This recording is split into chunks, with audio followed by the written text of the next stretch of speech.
Friends, कैसे हैं आप। स्वागत है आपका मेरे YouTube channel Wasim wealth creation में। मैं हूं आपका होस्ट एंड दोस्त मोहम्मद वसीम अकरम। दोस्तों, आज मैं आप लोगों के सामने एक ऐसा शेयर लेकर आया हूं जो हमारे इकोनॉमी को बूस्ट करने के लिए आज के ज़माने में बहुत ज़रूरी है। हम आज सबसे ज़्यादा पेट्रोलियम प्रोडक्ट क्रूड ऑयल पे डिपेंडेंट हैं। हमारे इकोनॉमी का एक बहुत बड़ा पैसा जो है क्रूड ऑयल को आयात करने में, इंपोर्ट करने में जाता है। तो भारत सरकार का अब ये सोचना है कि एक ऐसा अल्टरनेटिव अब हमें इस्तेमाल करना चाहिए जिससे हम क्रूड पे अपनी डिपेंडेंसी को कम कर सकें।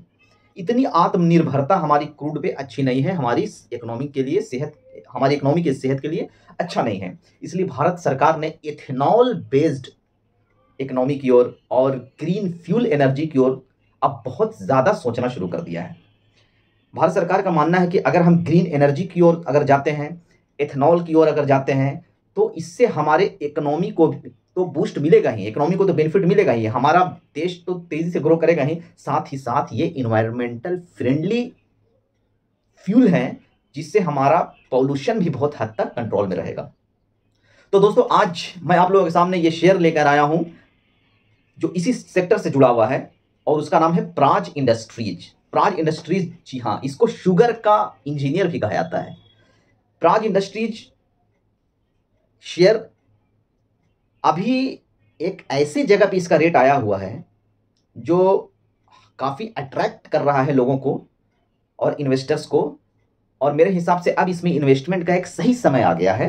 अब हम इसमें इन्वेस्ट कर सकते हैं। प्राज इंडस्ट्रीज के कुछ बेसिक डिटेल्स के बारे में हम चर्चा करें इससे पहले मैं आप सभी दोस्तों से हाथ जोड़कर विनम्र निवेदन करता हूं कि हम आपके लिए इतनी मेहनत से वीडियोस बना कर लाते हैं, इतने फंडामेंटल शेयर्स आप लोग के लिए लाते हैं, तो हमें आपसे बस एक ही एक्सपेक्टेशन रहता है कि आप हमारे चैनल पे ज़्यादा से ज़्यादा लाइक करें, ज़्यादा से ज़्यादा शेयर करें, कमेंट्स करें, और प्लीज़ आपसे ये रिक्वेस्ट है कि आप हमारे चैनल पे अगर नए हैं तो हमारे चैनल को सब्सक्राइब कर लें ताकि हमारे सारे नोटिफिकेशंस आपको टाइम टू टाइम मिलता रहे। आइए वीडियो को शुरू करते हैं। सबसे पहले प्राज इंडस्ट्रीज के बारे में हम ये जानने की कोशिश करते हैं कि इसके सीईओ और एमडी कौन है। इसके सीईओ और एमडी हैं मिस्टर शिशिर जोशीपुरा साहब, जिनको इस सेक्टर में काम करने का काफ़ी लंबा अनुभव है, काफ़ी लंबे समय से इस कंपनी के साथ ये जुड़े हुए हैं, और ये बहुत ही एक लीडिंग कंपनी है जो लगभग 75 कंट्रीज़ में फैली हुई है। इसका बिजनेस जो है 75 कंट्रीज़ में फैला हुआ है और अपने सेक्टर की ये दिग्गज कंपनी है।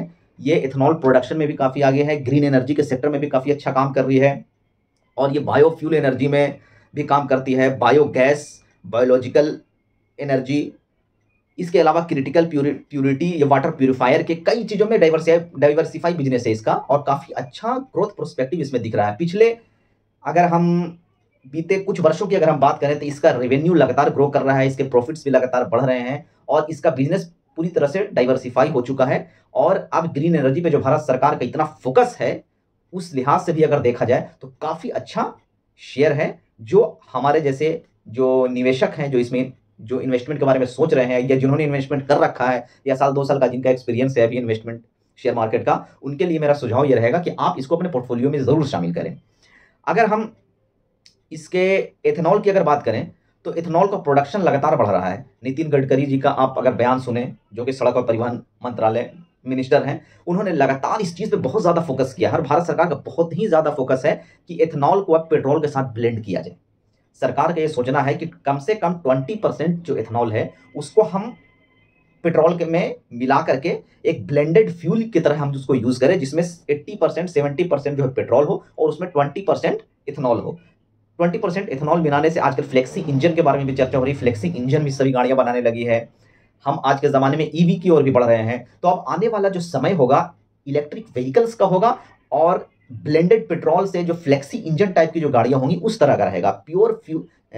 प्योर पेट्रोलियम से चलने वाली गाड़ियों की तादाद धीरे धीरे धीरे करके कमती चली जाएगी, और ये जो पेट्रोलियम के साथ जो एथेनॉल का ब्लेंडिंग हो रहा है, ये अभी 20% का टारगेट रखा गया है, फिर ये धीरे धीरे बढ़ाया जाएगा। अभी एथेनॉल प्रोडक्शन में अगर हम बात करें तो सबसे नंबर 1 पे आता है यूएसए, सबसे ज़्यादा प्रोडक्शन एथेनॉल का।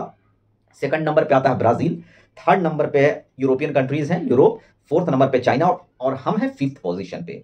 हमारे यहाँ गन्ने की काफ़ी मात्रा में जो है हमारे यहाँ गन्ना खूब होता है। हमारे यहाँ जो स्टोरेज अभी ज़्यादा नहीं, जिसको हमारे यहाँ अनाज बहुत सड़ते हैं, फल सब्जियाँ सड़ती हैं, उसका भी इस्तेमाल हम जो है एथेनॉल में करेंगे।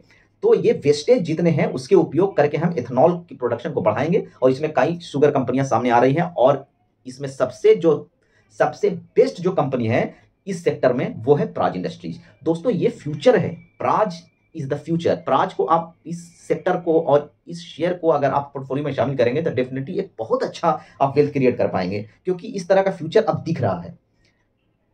अगर हम इसके शेयर होल्डिंग पैटर्न की अगर हम बात करें तो प्रमोटर के पास 33% की होल्डिंग है, एफआईआईज के पास 17% की होल्डिंग है, डीआईआईज के पास भी 8% की होल्डिंग है, अदर्स के पास 40% के आसपास की होल्डिंग है।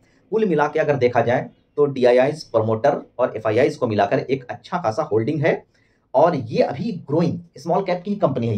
ये कोई बहुत बड़ी दिग्गज कंपनी नहीं है, ये एक स्मॉल कैप की कंपनी है जिसके अभी ग्रो करने की शुरुआत हुई है। इस कंपनी का ग्रोथ बहुत जबरदस्त है और आने वाला फ्यूचर में बहुत तेजी से ग्रो करेगा। अगर हम म्यूचुअल फंड कंपनीज की बात करें तो आदित्य बिरला, निप्पॉन इंडिया जैसी म्यूचुअल फंड्स कंपनियों ने भी इसमें अपना दांव लगा रखा है। आइए अब हम थोड़ा इसके कुछ बेसिक डिटेल्स के बारे में जानने की कोशिश करते हैं। अभी शेयर का जो प्राइस है वो 38 के आसपास शेयर का प्राइस चल रहा है। 52 वीक लो इसने 289 का बनाया था और 52 वीक हाई इसका है 461। मार्केट कैप लगभग 6,500 करोड़ के आसपास का है, 6,223-24 करोड़ के आसपास का मार्केट कैप है। फेस वैल्यू 2 है, बुक वैल्यू 49 है। अर्निंग पर शेयर इसका जो है ईपीएस वो ईयर ऑन ईयर बेसिस पे 44% के हिसाब से ग्रो कर रहा है। बिल्कुल ही डेट फ्री कंपनी है, कंपनी का कोई भी शेयर प्लेज नहीं है, कंपनी पे किसी तरह का कोई कर्जा नहीं है, कंपनी के पास अच्छा खासा रिजर्व है। तो कुल मिला के अगर हम देखें तो कंपनी बहुत ही शानदार हर तरीके से, कंपनी का जो ग्रोथ प्रोस्पेक्टिव के हिसाब से अगर देखें, रेवेन्यू के हिसाब से अगर देखें, year on year, quarter on quarter basis पे देखें तो कंपनी एक बहुत ही अच्छे हिसाब से ग्रो कर रही है। तो दोस्तों इस कंपनी को आप अपने पोर्टफोलियो का हिस्सा बना सकते हैं, और अगर आपका साल, 2 साल, 5 साल, 10 साल अगर लॉन्ग टर्म होराइजन का, क्योंकि मैं पहले बता रहा हूं ये स्मॉल कैप कंपनी है, इसमें आपको समय देना होगा। अगर आप इसमें समय देते हैं तो लॉन्ग टर्म पर्सपेक्टिव से अगर इसको आप अपने पोर्टफोलियो में शामिल करते हैं तो डेफिनेटली एक बहुत ही अच्छा वेल्थ क्रिएटर बनकर ये शेयर उभरेगा। तो आप लोगों से ये गुजारिश है कि अगर आप कोई शेयर अभी खरीदने की सोच रहे हैं तो ये काफी अच्छा समय है कि आप प्राज इंडस्ट्रीज में इन्वेस्टमेंट कर सकते हैं। बाकी ये मेरा अपना पर्सनल निजी राय है, मैं कोई फाइनेंशियल एडवाइजर नहीं हूं। तो आप अगर इस शेयर में इन्वेस्ट करना चाहते हैं तो आप अपने फाइनेंशियल एडवाइजर की राय जरूर लें। Thank you so much. जय हिंद, जय भारत। Subscribe the channel.